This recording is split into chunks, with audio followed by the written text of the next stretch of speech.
नमस्कार दोस्तों, स्वागत है मेरे YouTube चैनल कमल स्कूल मैथमेटिक्स में। आज हम एससीईआरटी रायपुर द्वारा संचालित कक्षा 10वीं के गणित विषय के अध्याय नंबर 5 अनुपात एवं समानुपात के पाठ 8 के ऊपर बात करेंगे। पिछली क्लास में मैंने प्रश्न वाली 3 के 12 क्वेश्चन तक को सॉल्व करके बताया था।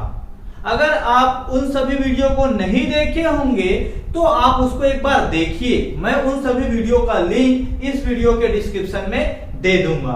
ठीक है, अब आगे स्टार्ट करते हैं हम लोग प्रश्न वाली 3 का प्रश्न नंबर 13 से क्वेश्चन को सॉल्व करना।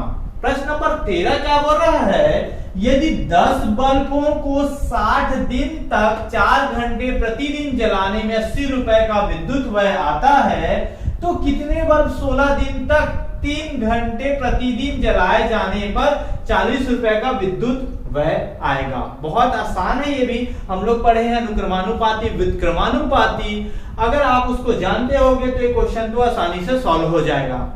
मैंने पिछली क्लास में भी बताया था अनुक्रमानुपाती और व्युत्क्रमानुपाती बहुत इंपॉर्टेंट है बोल के, क्योंकि मैं पार्ट 6 में अनुक्रमानुपाती और व्युत्क्रमानुपाती के बारे में बताया हूं। ठीक है, अगर आप उसको नहीं देखे होंगे तो आप उस वीडियो को देखिए, मैं उसका लिंक इस वीडियो के डिस्क्रिप्शन में दे दूंगा।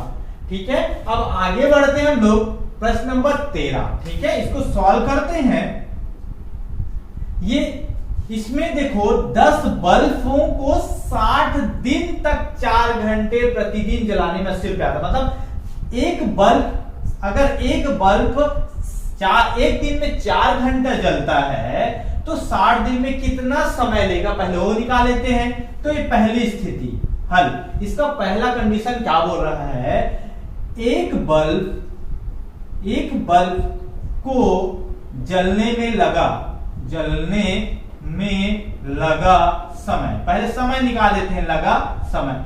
एक बल्ब को जलने में कितना समय लगेगा, आप लोग देखो, एक दिन में 4 घंटा जलता है तो 60 दिन में कितना घंटा जलेगा। तो 4 गुणा 60 कर लोगे तो कितना आएगा, 240 घंटा। ठीक है, इतना एक दिन में एक बल्ब करता है। परंतु हमको कितने बल्बों को निकालना है, 10 बल्ब। 10 बल्ब को जलने में लगा समय कितना होगा, 240 गुणा 10 बराबर कितना आएगा, 2400 घंटा। ठीक है, इतना समय लगेगा 10 बल्बों को जलने में। ये समय है, मेन समय निकालना है, और ये तो रुपए दिया है। ठीक है, मतलब 200 कोई बल्ब 240 घंटा मतलब 2400 घंटा जलकर कितना रुपए का विद्युत व्यय देता है, 80 रुपए। चलो लिखना चाहेंगे तो उसको भी लिख सकते हैं हम लोग ऐसा, कोई बल्ब, ठीक है, 240 घंटा जलकर 2400 घंटा जलकर कितना, 80 रुपए का विद्युत व्यय आता है। ठीक है, पहला कंडीशन ये हुआ, मतलब 2400 घंटा जलकर 80 रुपए का विद्युत व्यय आता है, ये पहला कंडीशन है। ठीक है, अब दूसरा कंडीशन इसी में क्या बोलता है, कंडीशन सेकेंड, कितने बल्ब 16 दिन तक 3 घंटे प्रतिदिन जलाए जाने पर 40 रुपए का विद्युत व्यय आता है। अब इसमें देखो, एक बल्ब 3 घंटा, एक बल्ब एक दिन में 3 घंटा जलता है तो 16 दिन में कितना जलेगा, 16 और 3 को गुणा कर देना। ठीक है, और उसके बाद कितना है, हमको बल्ब की संख्या माना x बल्ब। ठीक है, माना x बल्ब को जलने में लगा कुल समय निकाल लेते हैं। मतलब क्या करें, देखो एक बल्ब को जलने में कितना लगेगा, मैं एक ही लाइन में लिख दे रहा हूं इस बार। ठीक है, क्या किए, 10 बल्बों को जलने में पहले एक बल्ब को निकाले, 4 गुणा 60 किए उसके बाद 10 बल्बों को जलने में लगा समय मतलब 10 से गुणा कर दिया, मतलब तीनों को गुणा।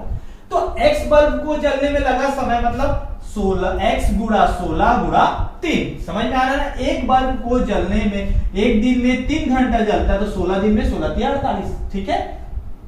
तो 48 घंटा जलेगा, तो x बल्ब को जलने में कुल समय कितना लगेगा? 48x, मतलब x गुणा 16 गुणा 3 बराबर 48x, ठीक है। ये घंटा है, ठीक है, समझ में आया? 48x घंटा, ठीक है। ये आसान है, आप चाहोगे तो एक लाइन और इसको लिख सकते हो, ठीक है। कैसे लिख सकते हो आप इसको कि एक बल्ब को जलने में लगा समय कितना आएगा? 3 गुणा 16, 16 3 48 घंटा। उसके बाद x बल्ब को जलने में लगा समय x से गुणा कर दोगे। मैं एक ही लाइन में लिख दिया हूं, ठीक है। अब यहां आगे और बढ़ते हैं हम लोग, इसको जैसे इसको लिखा उसको इसको भी लिख देते हैं, ठीक है। तो इसमें क्या आएगा? कोई बल्ब कितना? 48x, ठीक है, घंटा जलकर कितना रुपए विद्युत व्यय देता है? 40 रुपए का विद्युत व्यय आता है, ठीक है। अब इसको हम लोग क्या करते हैं? ये तो हो गया, अब हमारा काम खत्म। अब बहुत आसानी से आगे बनाना आप लोग जानते हैं, टेबल बना लेते हैं हम लोग, ठीक है। ये टेबल बना लिए। पहले में क्या आएगा? बल्ब को जलने में लगा समय, ठीक है। कितना समय लग रहा है उसको हम लोग x ले लेते हैं, ठीक है। x ले लिए, x वाला, ठीक है। और ये क्या आएगा? विद्युत व्यय, ठीक है। विद्युत व्यय, कितना विद्युत व्यय हो रहा है, कितना रुपए का आ रहा है, इसको y ले लीजिए, ठीक है। यहां तक समझ में आया होगा। अब इसको दो भागों में बांट देते हैं। पहले में देखो कितना समय कितना लगा? 2400 घंटा जलकर 80 रुपए का विद्युत व्यय आता है, मतलब ये 80 रुपए है, ठीक है। इसके बाद 48x जलकर कितना रुपए का आता है? 40 रुपए का विद्युत व्यय, ठीक है। अब देखते हैं, देखो यहां पर क्या बोल रहा है, देखो 2400 घंटा जलने पर 80 रुपए का व्यय आता है, मतलब जो 80 रुपए खर्च आया तो कितना घंटा जलना पड़ रहा है? 2400 घंटा, ठीक है। तो ये इसको समय को कम कर दिए गए, ये कम हुआ मतलब 40 रुपए का खर्च आएगा। जब 40 रुपए का खर्च आएगा तो बल्ब जो समय है 2400 से कम लगेगा कि ज्यादा लगेगा? कम लगेगा, ये भी कम लगेगा। ये कैसे? देखो कैसे, जब ये 80 रुपए का बिल आता है हमारे पास तो 2400 घंटा चलता है, ठीक है। जब 40 रुपए का बिल आएगा तो 2400 घंटा से कम जलेगा ना, ठीक है। तो ये 2400 से कम जलेगा, ठीक है। तो ये आप लोग एक बार और समझिए कि जब 80 रुपए का बिजली बिल आता है तो हमको 2400 बल्ब कितने घंटा जलता है? 2400 घंटा।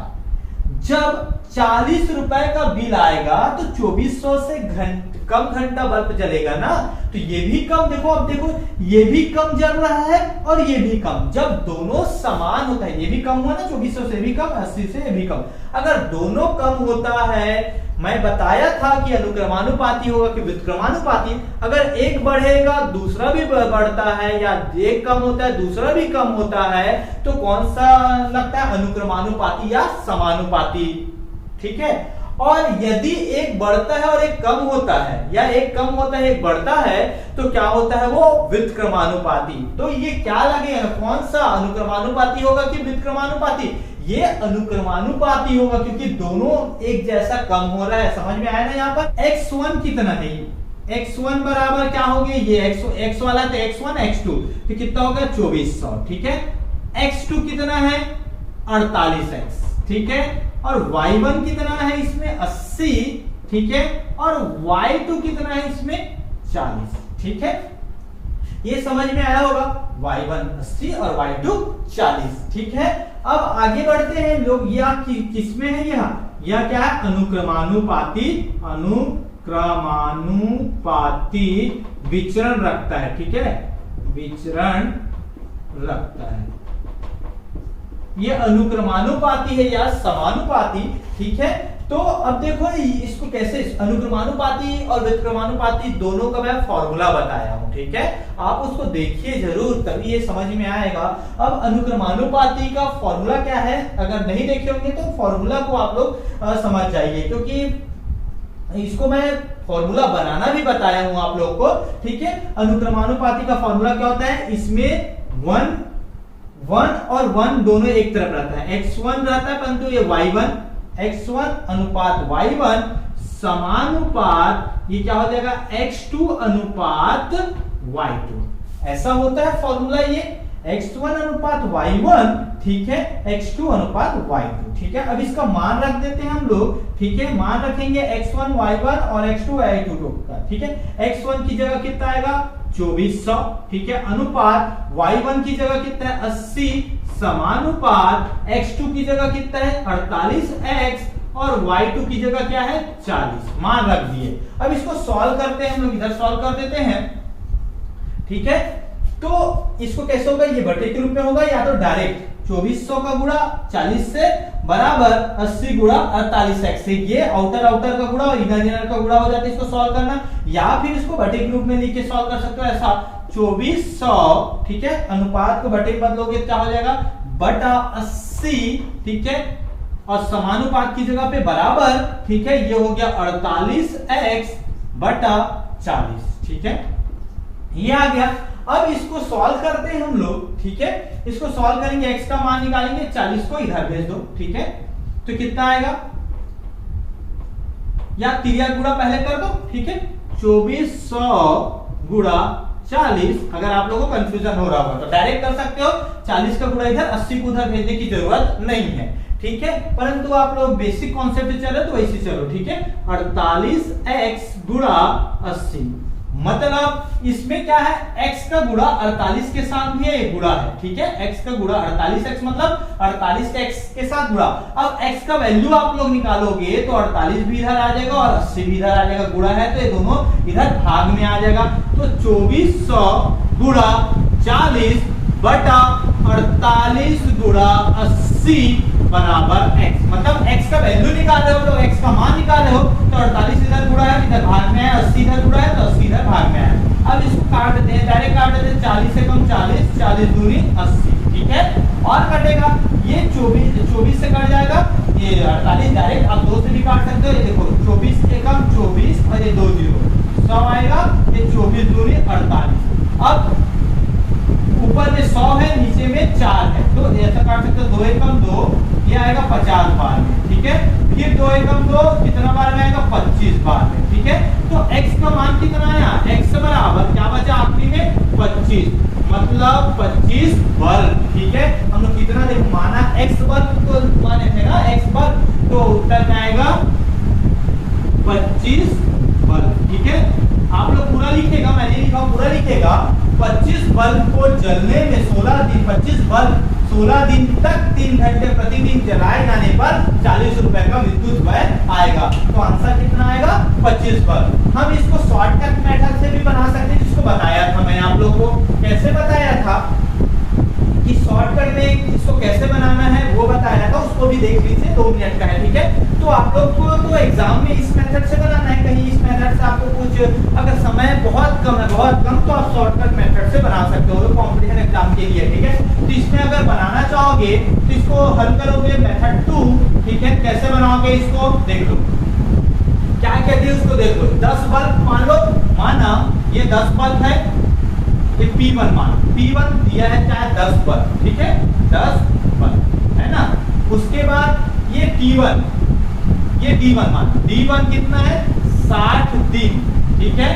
इसके बाद T1 4 घंटा, T1 4 घंटा, ठीक है।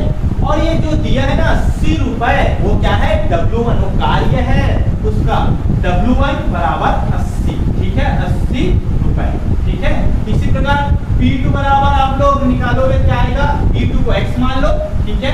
उसके बाद D2 कितना दिया है 16 दिन, अब पूरा लिखना 16 दिन, और T2 कितना है 3 घंटा, और ये W2 कितना है 40।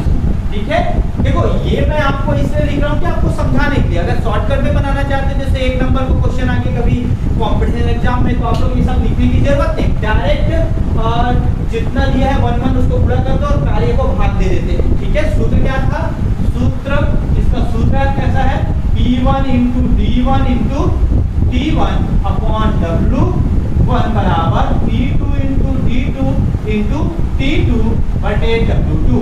ये इसका सूत्र हो गया। ठीक है, अब इसमें मान रख दोगे 10 गुणा 60 गुणा 4, W1 बराबर 80। ठीक है, बटे ये T2 कितना है X, T2 कितना है 16, T2 कितना है 3 और W2 कितना है 40। ये देखो, अब इसको सॉल्व करोगे x का मान ना तो आ जाएगा। देखो ये वही काम किए हैं, इसमें सब पहले हम लोग लॉन्ग मेथड से लिखे हैं कि इसको लगने में समय, तो आखिर वही काम किए। देखो 4 का गुणा, ठीक है 60, उसके बाद उसमें 10 का गुणा किए तो ये आया। ठीक है, उसके बाद बटे में 80, देखो गुणा किए तो ये आया ना, गुणा किए 2400 आया सभी का, बटे 80। अब इन सब का गुणा किए तो ये आया बटे 40। वही काम है, बाकी ये शॉर्टकट में है।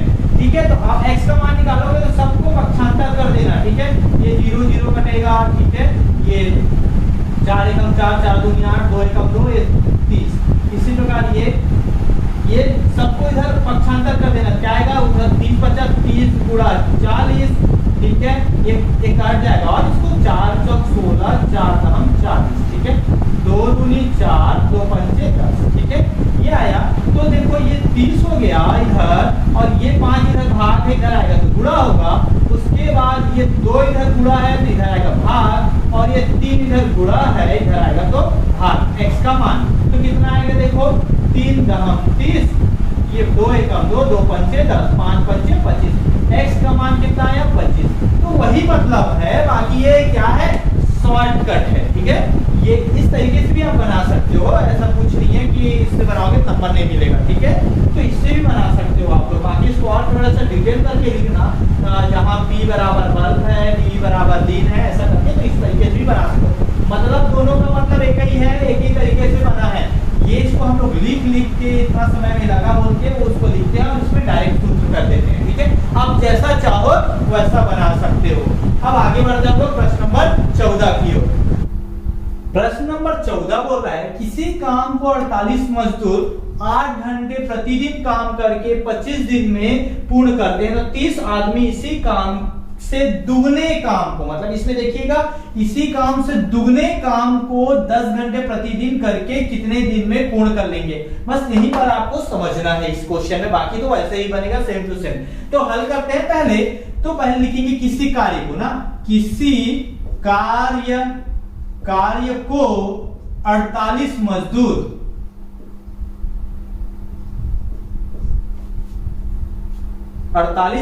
किसी कार्य को पूर्ण कर 48 मजदूर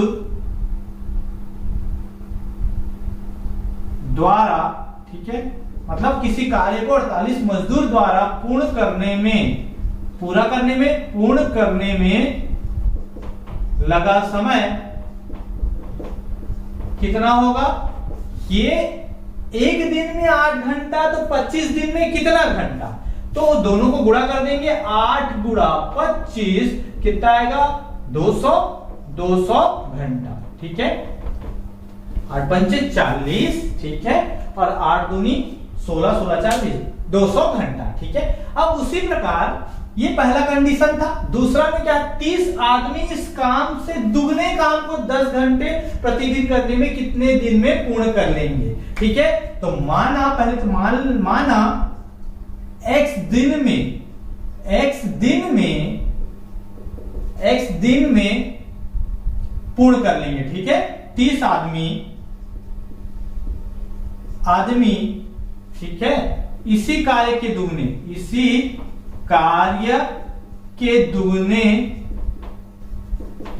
काम को पूर्ण कर लेंगे। ठीक है, तो इसको जो लिखा है उसी को मैं लिखा हूं, माना है x। ठीक है, तो अब इसको कैसे लिखेंगे। ठीक है, इसी कार्य के दुगने काम को ना, इसी कार्य के दुगने कार्य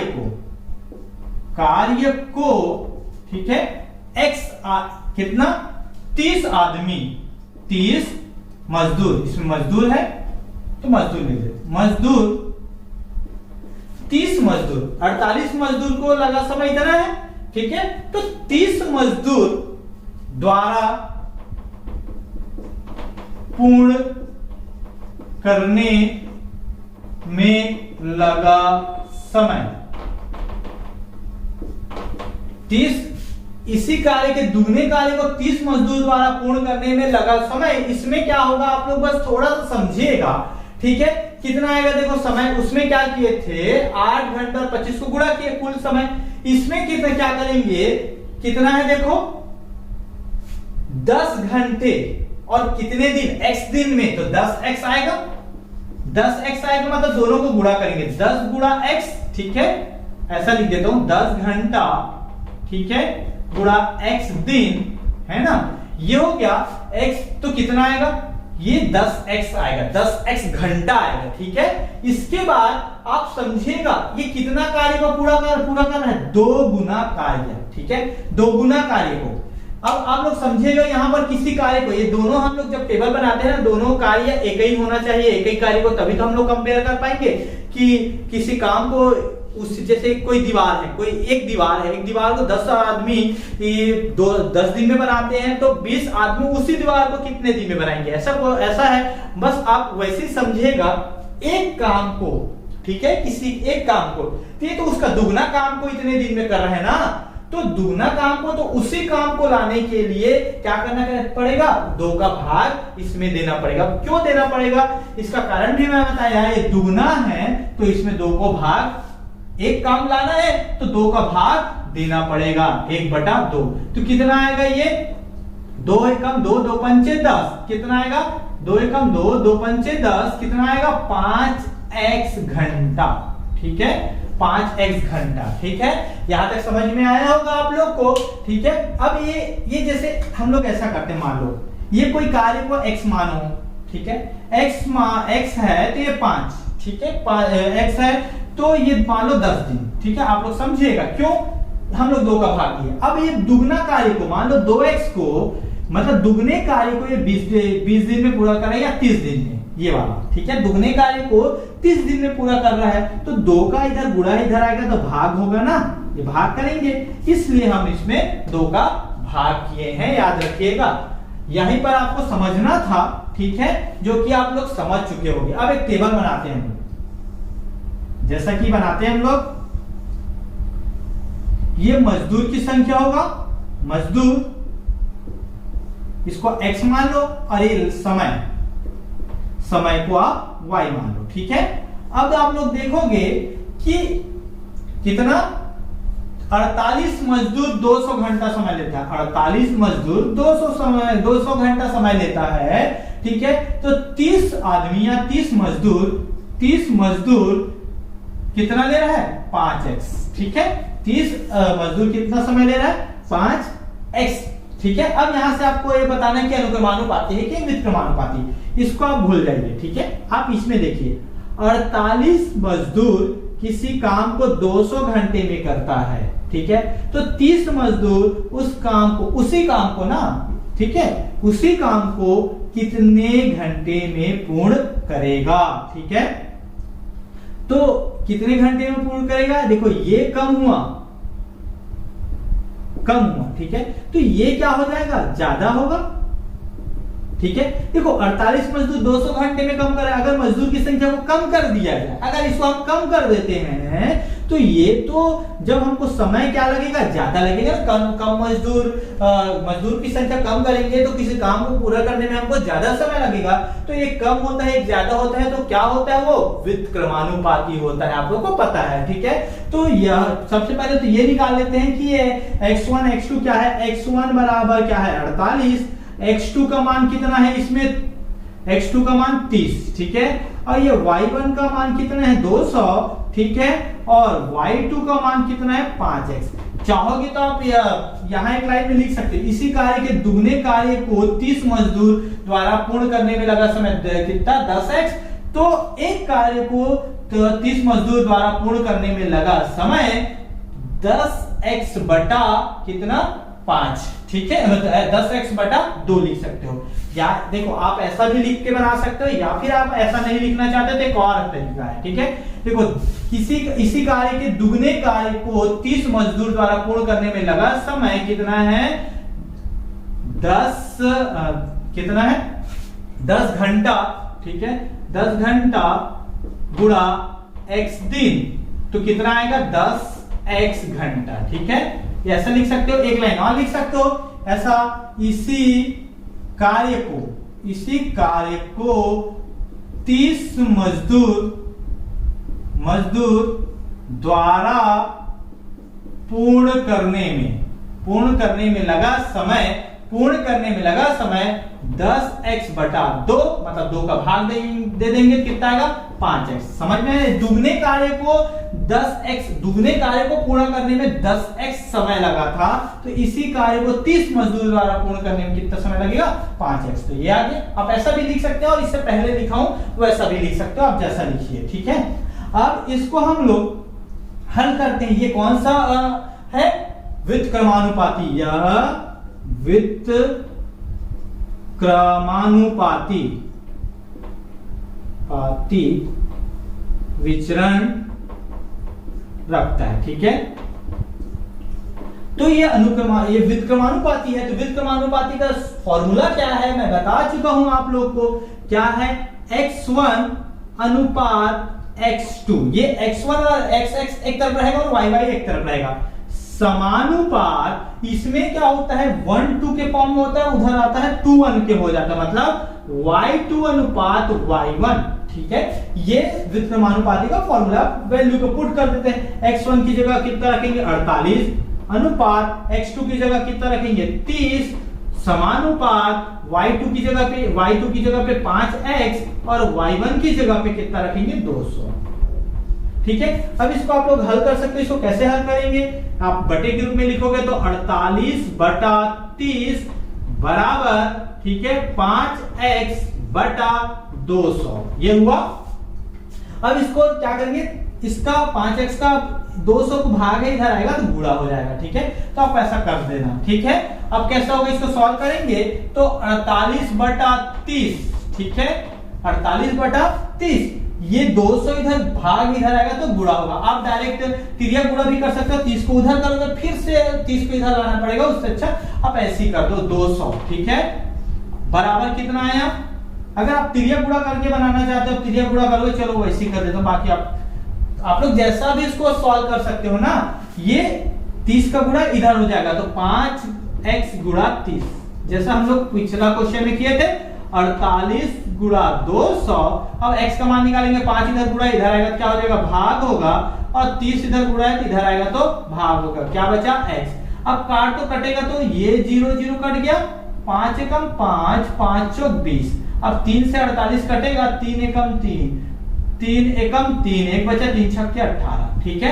अब 16 गुणा 4 करोगे कितना आएगा 64 आएगा, ठीक है। x बराबर कितना आएगा 16 गुणे 4, आप गुणा करके देखिए कितना आ रहा है 6 चौक 24 और 4 और 2 6, 64 दिन। कितना दिन लगेगा 64 दिन। समझ में आया, तो आप लोग उत्तर में लिखिएगा, लास्ट में उत्तर में क्या लिखोगे,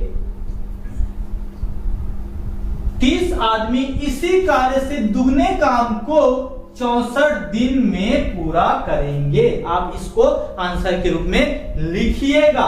अगर आप शॉर्टकट में बनाना चाहते हो तो शॉर्टकट में, अब इस बार मैं डायरेक्ट बता रहा हूं आप लोग, क्या होता है formula P1 into D1 into T1 बटा W1, ठीक है, P2 into D2 into T2 बटा W2, ये फॉर्मूला होता है। इसका मान रखते हैं कैसे, देखो P1 की जगह 48, ठीक है, D1 की जगह किसी 8 घंटे, ये 25 दिन, ठीक है, और T1 की जगह 8 घंटा, ठीक है, बटा W1 को मान लो X मान लो या 1 मान लो, ठीक है, 1, ठीक है, 1 मान लिए, ठीक है। अब किसी कार्य मतलब एक मान लीजिए P2 कितना है 30 आदमी, ठीक है। दिन को निकालने इसको x मान लिए हैं और T2 की जगह पे कितना 10 घंटे काम करते हैं, ठीक है।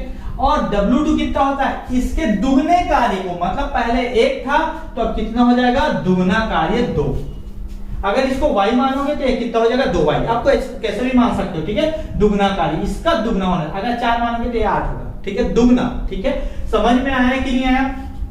ये बस आपको यही जानना था। x का मान निकाल सकते हो आप लोग। ये भाग इधर आएगा तो गुणा होगा, 48 गुणा 25 गुणा 8 गुणा 2, ठीक है। अब 30 और 10 इधर नीचे में आएगा, 30 गुणा 10 बराबर x। अब निकाल सकते हो, ठीक है। ये आएगा 2 पंचे 10, 5 पंचे 25, ठीक है। 5 एकम 5, 5 छक्के 30, 6 अट्ठे 48, ठीक है। अब 8 गुणा 8 बचा, x बराबर कितना बचा 8 गुणा 8, 8 अट्ठे 64। आप जैसा बनाना चाहो बना लेना, बाकी इसको पूरा डिटेल से लिखना। अगर इस तरीके से बनाना चाहोगे तो देखो 64 आया ना, तो बहुत आसान है, आप जैसा भी बनाना चाहोगे, ठीक है। अब आगे बढ़ते हैं हम लोग प्रश्न नंबर 15 की ओर। प्रश्न नंबर 15 बोल रहा है ए और बी मिलकर किसी काम को 24 दिन में, बी और सी मिलकर उसी काम को 18 दिन में तथा ए और सी मिलकर उसी काम को 12 दिन में करते हैं, तो बताइए ए अकेले उस काम को कितने दिन में पूर्ण कर लेगा। इस प्रकार का क्वेश्चन को सॉल्व हम लोग प्रश्न वाली 2 में किए हैं। तो कार्य और क्षमता वाला हम लोग पढ़े हैं, तो आप लोग को इस क्वेश्चन में कोई परेशानी नहीं होगा, ठीक है। तो अगर आप लोग प्रश्न वाली 2 को नहीं देखे होंगे तो आप उसको देखिए, तो ये आसानी से समझ में आ जाएगा। तो मैं उस वीडियो का लिंक इस वीडियो के डिस्क्रिप्शन में तो दे दिया रहूंगा, ठीक है। तो वहां से आप देख सकते हैं। अब आगे सॉल्व करते हैं इसको। हल कैसे करेंगे? सबसे पहले देखो क्या बोला है, ए और बी मिलकर किसी काम को 24 दिन में करते हैं, तो कैसे लिखेंगे ए और बी, ठीक है, बी द्वारा 24 दिन में किया गया कार्य कितना है 1 है मान लो, ठीक है। एक कार्य को ए और बी द्वारा मिलकर 24 दिन में कर रहे हैं, ठीक है। तो ए और बी द्वारा एक दिन में किया गया कार्य कितना हो जाएगा, आप लोग लिख लीजिएगा पूरा। एक दिन में किया गया कार्य 24 इधर आ जाएगा 1/24। तो इसको आप ऐसा भी लिख सकते हो, ठीक है। ए और बी दोनों मिलकर काम कर रहे थे, ए प्लस बी, ठीक है, बराबर 1/24, ठीक है। तो इसको एक कार्य क्षमता है, ठीक है। आप इसको ऐसा भी लिख सकते हो, ए प्लस बी दोनों मिलकर काम करें ना, ए प्लस बी का कार्य क्षमता, ठीक है, क्या हो जाएगा 1/24। मतलब वही है, किया गया कार्य उसकी कार्य क्षमता है। तो आप इसको नहीं लिखेंगे तो आप ऐसा करके लिख लेना, इसको समीकरण 1 बनाना चाहोगे तो आप इसको यहां लिख सकते हो, नहीं भी लिखोगे तो चलेगा। ये क्योंकि यहां पर लिख दिए हम लोग ए और बी द्वारा एक दिन में किया गया कार्य कितना 1/24, अर्थात ए प्लस बी कितना हो गया 1/24, समीकरण 1 दे दो, ठीक है। अब आगे बढ़ते हैं। इसी प्रकार क्या बोल रहा है, बी और सी, ठीक है, बी और सी द्वारा 18 दिन में किया गया कार्य कितना है, ऐसा पढ़े ना, 18 दिन में किया गया कार्य कितना है 1 है, ठीक है। तो बी और सी द्वारा एक दिन में किया गया कार्य, ये किया गया कार्य, इसी को हम लोग क्या बोलते हैं कार्य क्षमता, ठीक है। आप ऐसा लिख सकते हो, कितना हो जाएगा 18 बटे में चला जाएगा 1/18। समझ में आ रहा होगा, ठीक है। आप लोग पूरा लिखिएगा, बी और सी द्वारा एक दिन में किया गया कार्य, अर्थात क्या है कार्य क्षमता है। इसको नहीं लिखोगे तो भी चलेगा, ठीक है, 1/18। अब इसको हम लोग कैसे लिखेंगे, बी प्लस सी दोनों मिलकर काम कर रहे कितने दिन में, एक दिन में कितना कार्य कर रहे हैं 1/18, ये समीकरण 2, ठीक है, उसकी कार्य क्षमता है। इसी प्रकार ए और सी, ठीक है, ए और सी द्वारा कितने दिन में? 12 दिन में। 12 दिन में किया गया कार्य कितना है? 1। ठीक है, ए और सी द्वारा, ए और सी मिलकर। ठीक है, तो मैं इसको, इस लाइन को लिख लो। ठीक है, तो ए और सी द्वारा एक दिन में किया गया कार्य कितना है? 1/12। अर्थात इसको आप ऐसा लिख सकते हो, ए धन सी बराबर 1/12। ये समीकरण 3 होगा। ठीक है, अब क्या करेंगे हम लोग? समीकरण 1, 2 और 3 को निकल गया। ए और बी द्वारा एक दिन में किया गया कार्य, बी और सी द्वारा एक दिन में किया गया कार्य, और ए और सी द्वारा एक दिन में किया गया कार्य।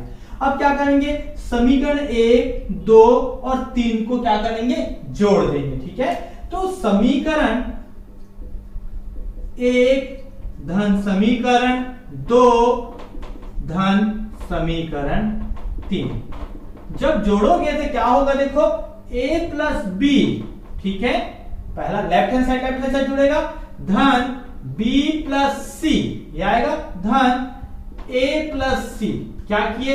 लेफ्ट हैंड साइड क्या है? ए बी पहले में, फिर बी सी है, फिर ए सी है, ए सी, इसको जोड़ दिए। अब राइट हैंड साइड जुड़ेगा, 1/24, ठीक है, धन 1/18 धन 1/12, ये राइट हैंड साइड है। अब ये कैसे जुड़ता है, कैसे देखते हैं। सबसे पहले तो इसमें देखो लेफ्ट हैंड साइड जुड़ेगा तो ए 2a है, ये 2b है और ये 2c, तो कितना आएगा? 2a धन 2b धन 2c, ये आया। अब राइट हैंड साइड जुड़ेगा कैसे? सबसे पहले तो इन सबका लघुत्तम निकालेंगे। ठीक है, तो कैसे? सबसे पहले तो हर को बराबर करते हैं ना, तो क्या है? 24, 18 और 12, इसका लघुत्तम निकाल के हम लोग इसको बराबर करेंगे पहले तो। ठीक है, इसमें तो किससे जा रहे हैं? 2 से, 2 12 24, 2 9 18, 2 छक्के 12, फिर 2 से भाग जा रहा है, 2 छक्के 12, ये आएगा।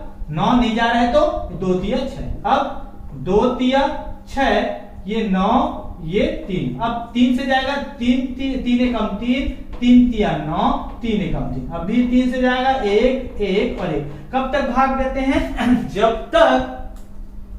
जब तक नीचे में 1 1 ना आ जाए। अब देखो इसको गुणा करोगे, 3 तिया 9, 9 दूनी 18, 18 दूनी 36, 36 दूनी 72। ठीक है, एक बार देख सकते हो, 3 तिया 9, 9 दूनी 18, 18 दूनी 36, 36 दूनी 72। ठीक है, ये आप लोग निकालोगे कितना आएगा? लघुत्तम 72 आएगा। अब देखोगे तो अब इसमें 24 में क्या का गुणा किए तो 72 हो गया। 24 में क्या का गुणा किए हैं तो 24 पहले रहा, 3 तिया 9, 9 दूनी 18, 3 दूनी 6, 6 दूनी 12, 12 दूनी 24, इतना कितना आ गया? 24 आ गया। तो 24 में अब क्या बच गया? 3, मतलब 24 में 3 का गुणा करोगे कितना आएगा? 72, 24 तिया 72 हो जाएगा। तो 3 का जब इसमें गुणा किया तो आपको 3 का ऊपर में भी गुणा करना पड़ेगा, 3 एकम 3। अब धन 18 में आप किसका गुणा किया हो तो 72 आया है। 3 देखो आसान तरीके, या तो 72 में आप 18 को भाग देके देख लेना, या आप इसमें निकाले हो वहीं से निकाल सकते हो कि 18 में क्या का गुणा किया तो 72 आया। तो देखो 3 तिया 9, 9 दूनी 18, इतने को छोड़ दो, क्या बच गया? 2 दूनी 4, मतलब 18 चौक 72 होता है। 18 में आप 4 का गुणा करोगे ना तो 72 आएगा, तो ऊपर में भी 4 का गुणा करना पड़ेगा, तो 4 एकम 4, धन 12 में आप किसका गुणा करोगे तो 72 आएगा। देखो 3 दूनी 6, 6 दूनी 12, इतना क्या हो गया? 12 हो गया। क्या बच गया? 3 दूनी 6, तो 12 छक्के 72, तो 6 का जब इसमें गुणा किया 72 है, 6 का इसमें भी गुणा कर दो। ठीक है, अब आगे हम लोग सॉल्व करते हैं इसको। ये क्या हो गया? इन तीनों में से 2 को कॉमन निकाल दो। ठीक है, हम लोग 2 को बाहर निकाल दिए, क्या बचा? a धन b धन c बचा। ठीक है, बराबर इसमें देखो 6 4 10, 6 4 10, 10 और 3 कितना हो गया? 13, 13/72 इतना आया। ठीक है, 13/72 आया। अब क्या निकालेंगे, ये 2 इधर गुणा उधर जाएगा तो भाग होगा, a धन b धन c बराबर 13/72 गुणा कितना आ जाएगा 2, कितना आएगा 13/144। ठीक है, 144, 2 दूनी 4, 7 दूनी 14, ये समीकरण इसको 4 कर दो। ठीक है, ये समीकरण 4 आया, a धन b धन c बराबर कितना हो गया 13/144। यहां तक समझ में आया होगा आप लोग को। अब आगे बढ़ते हैं हम लोग आगे बढ़ते हैं और देखो हमको किसका मान निकालना है, a के द्वारा के। अब इसमें जो भी क्वेश्चन आएगा, मतलब इसमें बस पूछा है a अकेले उस काम को कितने दिन में कर सकते हैं, कहीं पूछता कि बी अकेले इसी काम को कितने दिन में कर सकते हैं, सी अकेले इसी काम को कितने दिन में कर सकते हैं। तो आपको कुछ नहीं करना कि एक तरीका सीख जाओ, तो कोई भी क्वेश्चन पूछेंगे तो आप बता सकते हैं। इसमें क्या बोला है, ए अकेले इस काम को कितने दिन में कर सकते हैं। तो समीकरण 1, बी और 1, 2 और 3 में देखना, जिसमें ए नहीं होगा ना उसको घटा देना। ठीक है, तो ए वाला इसमें है और इसमें भी है समीकरण 3 में। ए किसमें नहीं है, समीकरण 2 में नहीं है, तो आप लोग क्या करोगे, समीकरण 4, ये समीकरण 4 है, 4 में किसको घटाओगे, समीकरण 2 को घटा दो। ठीक है, समीकरण 4 में हम लोग किसको घटा दिए, समीकरण 2 को घटा दिए। समीकरण 4 में क्या है, लेफ्ट हैंड साइड घटेगा, a धन b धन c माइनस क्या हो जाएगा b धन c। ठीक है, बराबर इधर क्या है 13/144, इधर क्या आएगा ऋण 1/18, 1/18 आएगा। ठीक है, 1/18 आया। अब इसको सॉल्व करते हैं। आगे a धन b धन c, ये आ गया ऋण b और ये क्या हो गया ऋण c। ठीक है, अब बराबर इन दोनों का जब लघुत्तम निकालोगे ना, हम लोग निकाले हैं अभी तो 144 आएगा। जब इसका लघुत्तम निकालोगे तो ठीक है, तो 144 आएगा। ठीक है, अब 144 में आप किसका गुणा किया तो 144 1 का, तो 13 आया। ठीक है, ऋण 18 में क्या का गुणा करोगे तो 144 आएगा, तो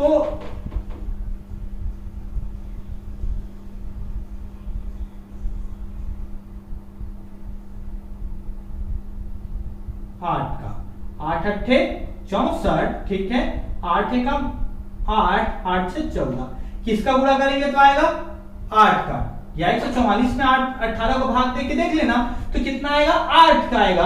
तो 18 में 8 का गुणा किया तो 144 है, तो ऊपर में भी 8 आपको 8 का गुणा करना पड़ेगा। तो देखो ये b और b कैंसल, ये c और c कैंसल, कितना आया a बराबर कितना आया 5/144। ठीक है, यहां पर आप समझिएगा, हम a को अकेले काम को निकाल रहे हैं ना, a का निकाल रहे हैं, तो हम लोग जिसमें a नहीं है हमको b और इसमें से b और c को हटाना है, तो जहां b और c है उसको वो वाला को माइनस कर दो। अगर इसमें बोला जाता कि b अकेले उस काम को कितने दिन में करते हैं, तो हमको a और c वाले को हटाना रहता, मतलब a और c जहां पर है उसको भाग माइनस करते, ये वाले को माइनस करते। अगर बोला जाता C कितने एक का उसी काम को कितने दिन में काम कर सकते हैं, तो देखो हमको A और B को यहां से हटाना रहता, तो A B किसमें है समीकरण 1 में, तो A और B को घटा देते। समझ में आया होगा आप लोग को। ठीक है, तो हम लोग इसमें किसको घटाए, समीकरण 2 को। समीकरण 2 में B और C है। ठीक है, तो B और C को हटाना है। अब इसको लिखेंगे कैसे, ठीक है, इसका उल्टा। ठीक है, A के द्वारा, A तो एक दिन में किया गया कार्य है ना, एक दिन में किया गया कार्य है। ठीक है, तो A द्वारा एक दिन में किया गया कार्य कितना है 5/144। हम लोग पहले बनाते थे A द्वारा एक दिन में किया गया कार्य कितना है 5/144। इसको कार्य को पहले लिख देते हैं, A अकेले। ठीक है, A अकेले, ठीक है, 5/44 1/44 कार्य को कितने दिन में, कार्य को पूरा करने में लगा समय, ठीक है, लगा समय कितना है, समय बराबर कितना है, 1 दिन। क्या किया उसी को लिख दिया हूं, ए द्वारा 1 दिन में किया गया कार्य 5/144 है, तो 5/144 कार्य है ना, 5/144 कार्य को पूरा करने में लगा समय 1 दिन, ठीक है। अब इसको ऐसा बनाते हैं, ए अकेले एक कार्य को अभी एक कार्य करते हैं, एक कार्य को पूरा करने में लगा समय क्या होगा, देखो 144 इधर भाग में उधर जाएगा, गुणा होगा, 5 गुणा है इधर आएगा तो भाग होगा, पलट दो मतलब 144/5 दिन, इतना दिन लगेगा 144/5 दिन। इसी को और तोड़ना, कैसे तोड़ोगे, 5 को 144 से 5 से भाग देना, 5 दूनी 10, कितना आया, 4 आया, ये 4 आ गया, ठीक है। फिर 5 अट्ठे 40, ठीक है, 5 अट्ठे 40 होगा, कितना है, 4, तो कितना आएगा, इसको सही बटे के रूप में कैसे लिख सकते हैं, 28, ठीक है। सही जो शेषफल आता है वो ऊपर आता है और ये जो भाग देते हैं ना वो नीचे आता है, तो इसको कैसे पढ़ते हैं, 28 सही 4/5 दिन। मतलब ये आप लोग आंसर में डाल लिखना कि ए अकेले उस काम को 28 सही 4/5 दिन में पूरा कर लेंगे। बहुत आसान है इस प्रकार का क्वेश्चन को सॉल्व करना, आप इसको आसानी से सॉल्व कर सकते हैं, ठीक है। अब आपको ये वीडियो पसंद आया होगा, अच्छा लगा होगा, आपको समझ में आया होगा, तो इस वीडियो को लाइक कीजिए और अपने दोस्तों तक शेयर कीजिए ताकि उनको भी इसका लाभ मिल सके। साथ ही साथ अगर मेरे चैनल में आप नए हैं, अभी तक मेरे चैनल को सब्सक्राइब नहीं किए हैं, तो सब्सक्राइब कर दीजिए और बेल आइकन को दबा दीजिए ताकि मैं जब भी वीडियो बना के अपलोड करूं तो सबसे पहले आप लोग तक पहुंच सके।